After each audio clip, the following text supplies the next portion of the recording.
one of the questions I had, because I know you've been involved with several legal cases involving, lawsuits with injuries to the scalp because of some chemical products.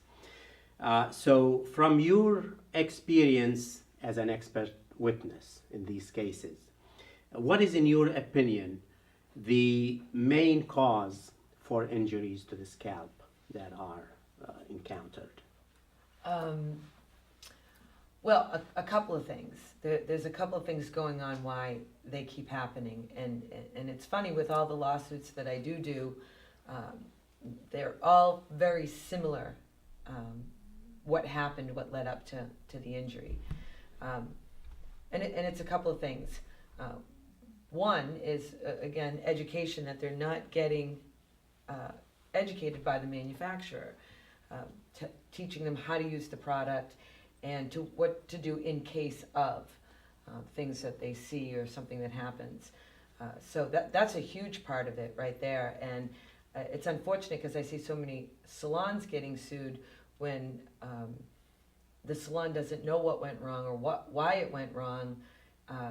They don't know to go to the manufacturer and ask them, and have them provide them with answers to all of that.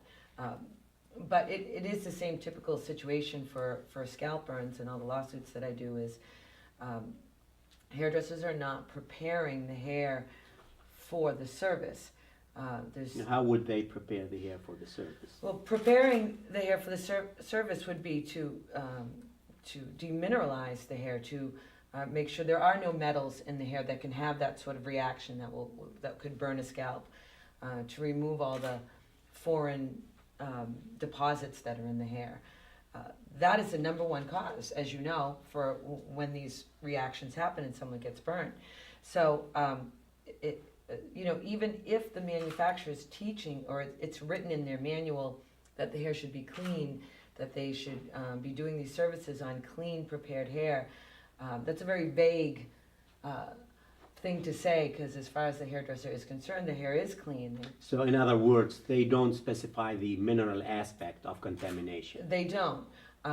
But they do say several times in most of their manuals or the disclaimers, do not mix in a metallic bowl. So they are. I'm not aware of any metallic bowls around anyway.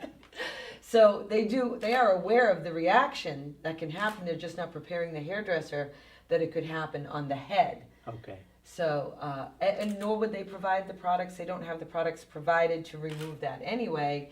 So it's a frustrating situation to see that happen, to see a salon and stylist get sued for injury, and they have no idea what went wrong and why it went wrong. But I find that even without the lawsuits, it's affecting just the end result for the hairdressers anyways. They're how good the color comes out, how the depth of color, how long it lasts, mm-hmm.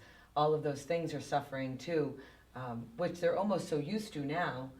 It's almost like fading it's normal. We just refresh it all the time. They don't realize how great the service and color can be if they had the right products, like yours, to remove all of those things before they start their chemical service.